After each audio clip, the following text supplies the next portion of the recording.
Hello YouTube, this is Scott with Layaway Railway. I want to show you some things that I've been doing on the layout. This is a different type of update, or I'm just going to probably call it a how-to video. First of all, a lot of things on the layout have been done underneath the layout, so there's nothing on the top side you can see any difference on. But what I want to talk to you and show you is I've been laying track and I've been doing wiring on it. Here you can see got cork bed, and right there you can see it's soldered. On the outside I've got the soldered wires going underneath the layout and then combining going together. Then the center rail, of course, is the hot rail, but those are soldered. As you can see, it's on cork bed. I drilled 1/4-inch holes going through the cork bed, through the board, for the wires to go through, and then soldered them to it. And this will be ballast, so you won't see any of that. And another thing I'm going to do is at these points where they're soldered, I'll probably put a whistle sign or something here just to remind me later on that that's where the solders are at. And that'll be on the outsides about 1/4 the way around the loops. So it's one here to be one here, right here where the SD70 is at, somewhere along in there, and so on and so forth, by the bridges and other places. Now, the other thing is, what I'm doing to wire them is to underneath, they're going to these blocks here. And these blocks here, you can get them at Radio Shack. And what I've got is the wire clips that are here. So my positive coming off the transformer, going here, and I put a board a one piece on this side, so I just don't have to keep doing the jumper wires. So you got the wires here, and then these parts go to the track themselves. That's the hot side, and this will be the ground side. Very simple.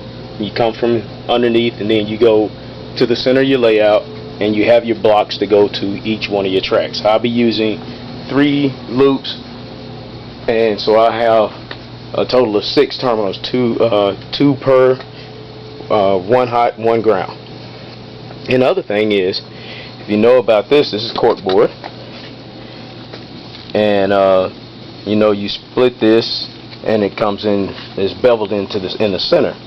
If you don't know much about the cork board, Jim Barrett mentions it.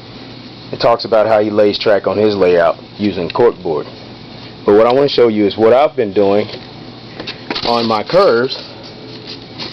Since I've got a high pitch or high grade, as you can see, what I did was on the inside of my curves, or should I say on the outside of my curves, I took the cork bed, take glue.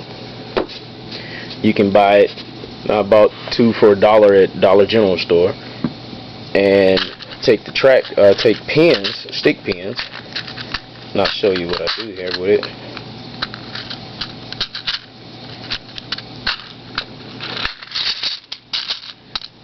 Take glue and glue it down on the outside all the way down, and then in my curves, which are already laid, what I will do is make sure the bevel's on the outside, lay it underneath the track where I wanted it. I'm trying to do it with one hand right now and hold the camera. Pin it like so, and as I go around the curve, don't forget these already be laid down, so you're just basically going around it.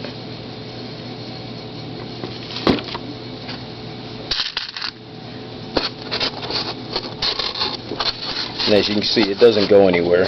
So as you pin it down, it'll sit and the glue will dry on it.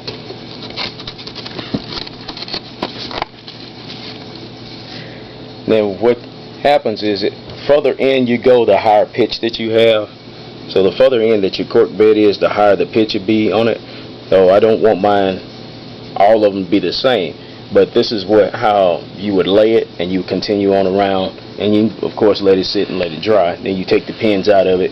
Then you would screw your track down, as I've done on that end.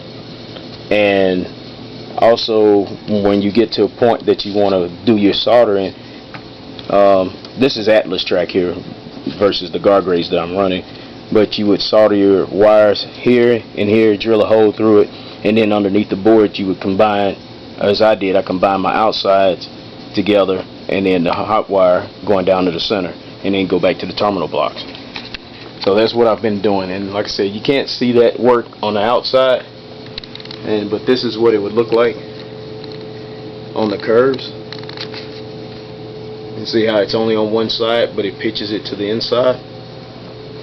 And that is, like I said, that's if you're running higher speed trains. I've got an Amtrak I'll be running on here, and I've run it at a higher speed than my freight cars.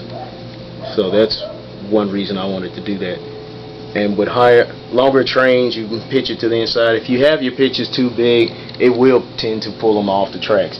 My curves are 72. That's the smallest one. That's what you're looking at right there. This is a 072 figure 8, modified figure 8 that you're looking at right there.